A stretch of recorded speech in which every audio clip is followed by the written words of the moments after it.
मीर साहब, कोई तवक्को की जाए या फिर जो मुज़ाकरात के अंदर जाने से पहले जो पोस्टरिंग होती है कि जी 14 मई ही फाइनल तारीख है, जो हुकूमती कमेटी है उसके लोग तो इतना बात नहीं कर रहे हैं, मगर इसके अलावा जो हुकूमती वुज़रा हैं, ख्वाजा आसिफ हैं, हसन इकबाल साहब हैं, जावेद लतीफ़ साहब हैं, वो बड़े वाज़ेह तौर पर कह रहे हैं कि ये नहीं बात हम मानेंगे कि आपने मई के अंदर ही करनी है, तो हो ही नहीं सकता, सवाल ही नहीं पैदा होता। आपको लगता है कोई नतीजा निकलेगा? मैं तो आपको पहले भी कह चुका हूं कि ये प्रोसेस बहुत लेट हो गया है। मुज़ाकरात का अमल जो है वो ठीक है, अच्छी बात है, मिलना चाहिए। हुकूमत और अपोजिशन में अगर राब्ता है तो उनको बातचीत करनी चाहिए, लेकिन आप देखें ना कि उसके बाद से बहुत से वाक़यात हो गए हैं। जिस दिन पहला राउंड हुआ उसके बाद फिर परवेज़ लाई साहब के घर पे हमला हो गया। छापा नहीं था, हमला था वो। और उसके बाद फिर कौमी असम्बली में आज जो तकारीर हुई हैं, तो अब ख्वाजा आसिफ साहब को तो छोड़ दें, उनका ताल्लुक मुस्लिम लीग नून से है। आज तो असलम भूटानी साहब जो एक बहुत ही जहांदीदा, बड़े तजुर्बाकार और बड़े ठंडे मिजाज के पार्लियामेंटेरियन है, उन्होंने भी कहा है जी कि अदलिया के साथ दो दो हाथ करें और देखा जाएगा जो इन्होंने करना है। तो ये बहुत सिग्निफिकेंट है और वो इंडिपेंडेंट है, उनका ताल्लुक किसी पार्टी से भी नहीं है। और मैंने कभी उनकी ऐसी तकरीर सुनी नहीं है, तो बड़ी मुझे हैरानगी हुई।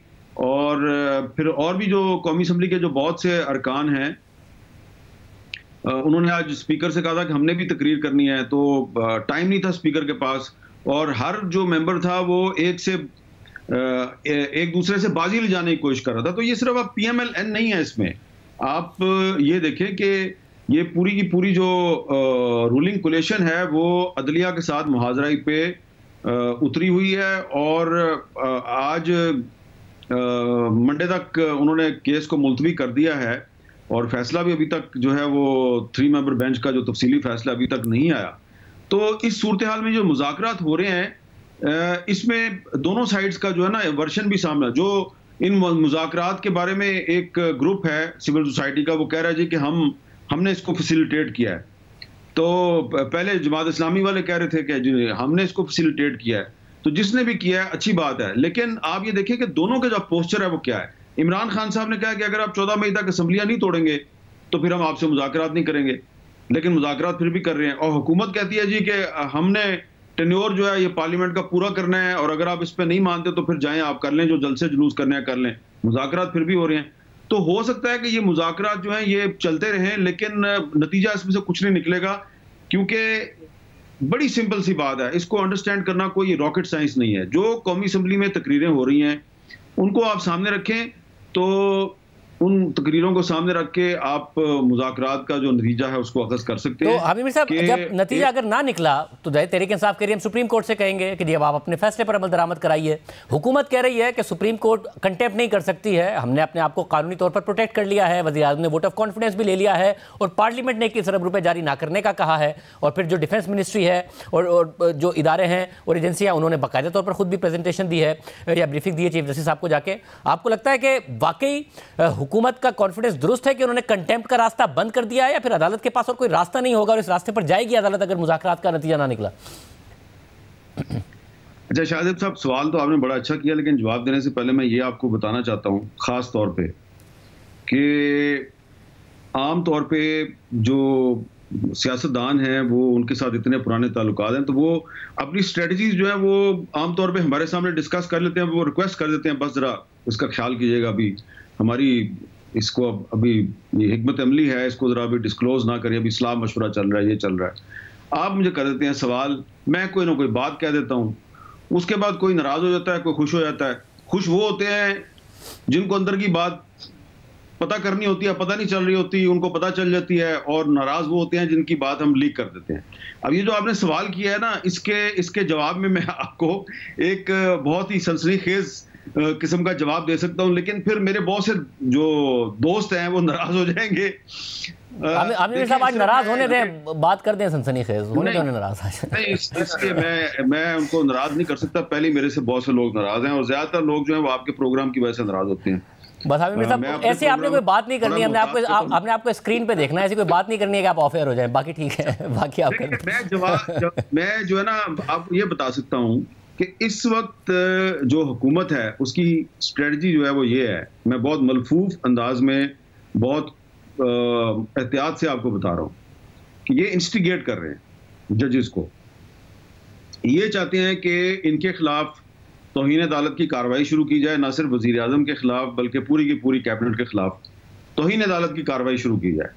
और यही जो 3 मेंबर बेंच है यही कार्रवाई करे और ये फिर उनको कंटेम्प्ट में सजा सुनाए। उसके बाद इन्होंने कुछ चीजें सोची हुई हैं।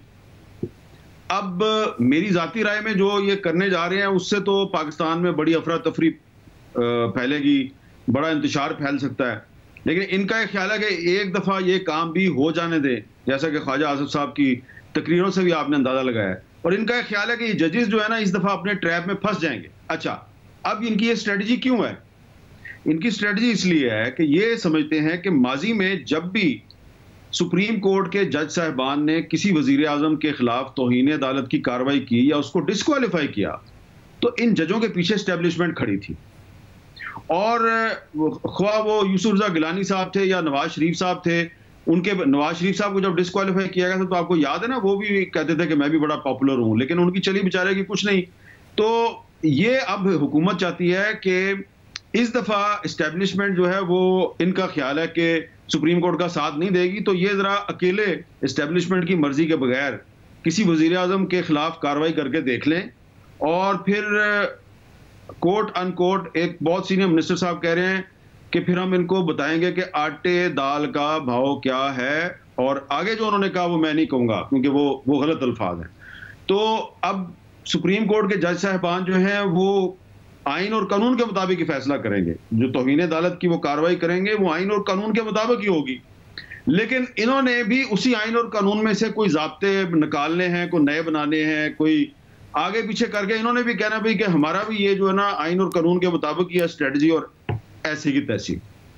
तो अच्छी बात तो नहीं है, मैं तो ऐसा नहीं चाहता कि ऐसा हो, लेकिन हुकूमत को बड़ा इस वक्त यकीन है कि तौहीन अदालत की कार्रवाई के बाद सुप्रीम कोर्ट जो है बजाय कि इंतजार करे कि अब इलेक्शन कमीशन ऑफ पाकिस्तान जो है वो प्राइम मिनिस्टर ऑफ पाकिस्तान को डी नोटिफाई करेगा, तो हुकूमत जो है वो उसका ख्याल है कि हम कुछ और ही कर देंगे और पाकिस्तान में एक नई तारीख रकम कर देंगे जिसके बाद कि किसी वजीर आजम को डिस्क्वालीफाई करने का सिलसिला हमेशा के लिए बंद हो जाएगा और जो ये कार्रवाई करेंगे हम उनको इबरत की मिसाल बना देंगे। अब ये इनकी स्ट्रेटजी है, मैं उसकी डिटेल में नहीं गया, बारीकियों में नहीं गया, थोड़ा सा आपको बता दिया है। और अब इसके फौरन बाद चंद ही मिनट में मेरे पे भरमार हो जाएगी और वो कहेंगे कि देखें हम अब आइंदा से आपके सामने बात ही नहीं करेंगे। आमिर साहब बहुत शुक्रिया, आमिर साहब की गुफ्तगू आपने सुनी है।